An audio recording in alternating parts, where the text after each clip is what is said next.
Hi friends, నమస్తే. Welcome to anus kitchen. ఈరోజు cabbage శనగపప్పు కర్రీ తయారు చేసే విధానం షేర్ చేస్తున్నానండి.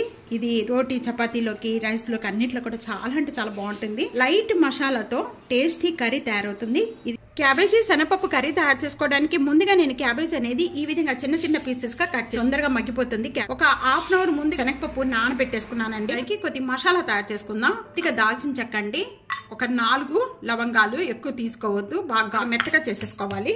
మెత్తగా చేసుకున్నంతా కూడా నేను ఒక బౌల్లోకి యాడ్ చేసేస్తున్నానండి. 2 టేబుల్ స్పూన్ ఆయిల్ యాడ్ చేస్తున్నాను.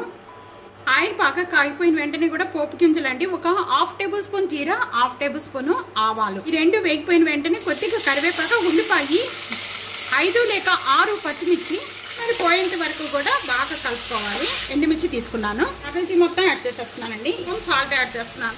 హాఫ్ టేబుల్ స్పూన్ పసుపు యాడ్ చేస్తున్నాను. పెట్టేసేసుకొని 3 మినిట్స్ వరకు కూడా మగ్గించేసుకుందాం. మీడియం ఫ్లేమ్ లో పెట్టండి. మినిట్స్ అయిపోయిన వెంటనే ఇప్పుడు ఓపెన్ చేయాలి. విధంగా మగ్గిపోయిన వెంటనే కూడా ఇప్పుడు మనం నానబెట్టుకున్న శనగపప్పు అంతా యాడ్ చేసేస్తున్నాం. శనగపప్పు అంతా కూడా వేసిన వెంటనే కూడా ఇదంతా ఒకసారి బాగా కలుపుకుందాము. ముందుగా ఇక్కడ మసాలా నూరి పెట్టుకున్నాము. ఈ మసాలా కూడా వేసేస్తున్నానండి. ఇప్పుడు ఇంట్లో ఇంకా ఏమి యాడ్ చేయని అవసరం లేదండి. నేను ఒక హాఫ్ గ్లాస్ వాటర్ యాడ్ చేస్తున్నాను.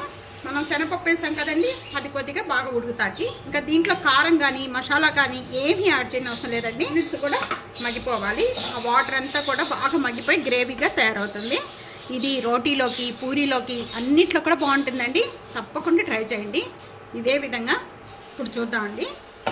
నేను దించే ముందు ఇక్కడ కొత్తిమీర యాడ్ చేస్తున్నాను.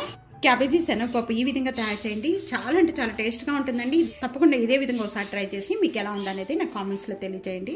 ఫ్యామిలీతో, ఫ్రెండ్స్తో వీడియోని షేర్ చేయండి. వీడియోని లైక్ చేస్తూ ఉండండి. ఆనస్ కిచెన్ సబ్స్క్రైబ్ చేసుకోండి. ప్రక్కనే ఉన్న బెల్ ఐకాన్ ప్రెస్ చేయండి. Thank you for watching.